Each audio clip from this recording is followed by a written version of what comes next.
Hey folks, it's Feeling McPhalen.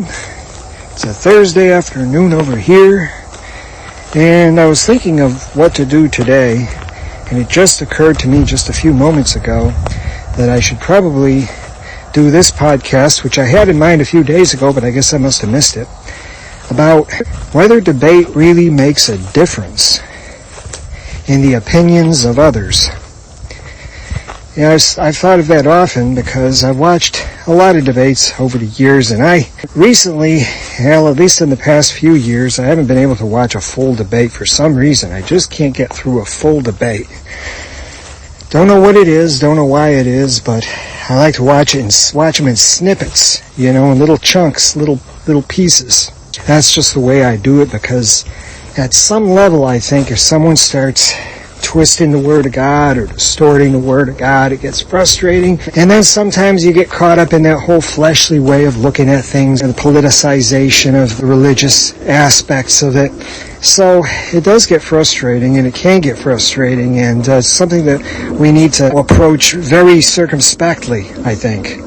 And so, but from the standpoint of the audience, I think it's easy to be convinced by a position. I mean, if it's argued eloquently, and if it's argued logically, and if it's argued well, I think one can use debate as an evangelistic tool, or at least as a witnessing tool, certainly as an apologetic tool, although a lot of times what we call apologetics is really just defense of a doctrine that's indefensible. And that's the problem right there. Because, I've been on both sides of the fence, having been a full preterist, and having tried to defend that system. Anything, on a big forum or anything. I used to be on discussion forums all the time.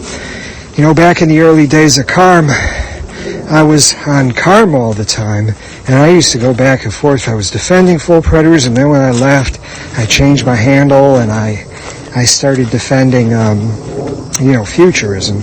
So I've been on both sides of the fence, and debate really can be a good thing. It can also be a bad thing because it gives people a fleshly way of approaching doctrine. It gives people sort of separates people into political parties. You got over here, you got the preterists. Over here, you got the dispensationalists. Over here, you got the amillennials. Over here, you got the postmillennials.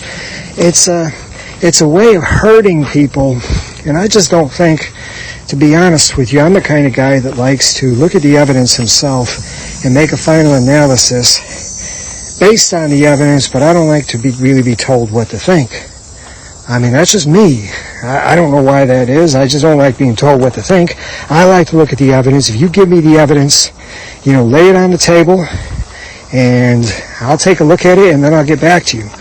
The ideology that you have to be part of a camp, and you have to defend the views of your political party, even if they're wrong, because remember, nobody's 100% right, nobody's 100% wrong. You still expect to defend the views of your political party, so that's a problem, isn't it? It's the same thing with the Democrats and the Republicans. I don't like to have to go with one side or the other. I think I think the Democrats have some good points. I think the Republicans have some good points. I don't like to be herded into one single group. I think it's okay to have a scoop of chocolate, a scoop of vanilla. I don't think there's any rule saying it's got to be all chocolate or all vanilla. At least, if there is such a rule, it's an unspoken rule, I know that. Somebody was talking to me the other day, and Full Preterist was telling me about some debates that might be coming up, and I said, let me know about those debates, because there should be pretty big debates, debates between full preterism and between orthodoxy, but in reality, all it's going to be, as I know it already, is all it's going to be really is, one political party against the other. And that's no disrespect to the people who are debating on either side. Absolutely no disrespect. I have the highest respect for the people that are debating.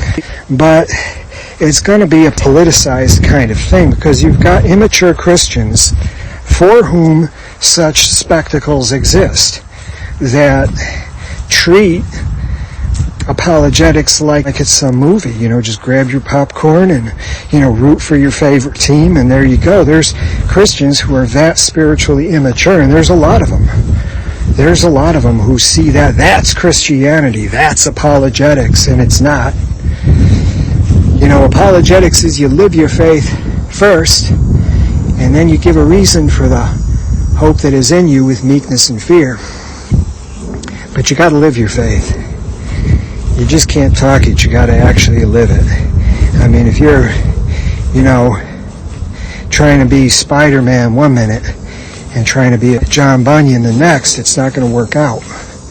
I mean, you got to take sides. You're going to go with the world, or you're going to go with Jesus Christ. So, I don't know. Some people are harder nosed than others, and they can handle those controversies. They're more immune to controversy. But those people are very few and far between. Most of the people that I've seen that are caught up in controversy get swept away by controversy, and they get angry, and they get, you know, they get all riled up at each other, and they, you know, I've seen this happen on forums before where people don't know how to control their thoughts. They don't know how to control their words.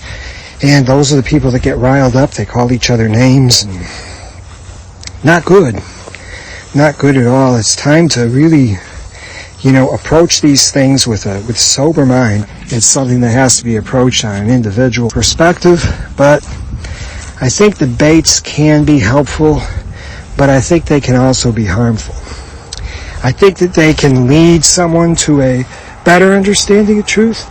I also think that they can distort the truth, make the truth harder to understand. So when we look at debates, and when we think about debates, and when we look forward to debates, we always have to be careful, because we don't really know what we're getting into until, you know, the bell goes off, and then we find out what it's all about. But anyways, didn't want to make it too long. Just figured I would just drop in with that. So I didn't really have too much else to say today. But anyways, thanks again for tuning in. Thanks again for your thoughts, your comments, your observations, and your critiques. I do appreciate it. Have a great rest of your day, and I'll talk to you later. Bye.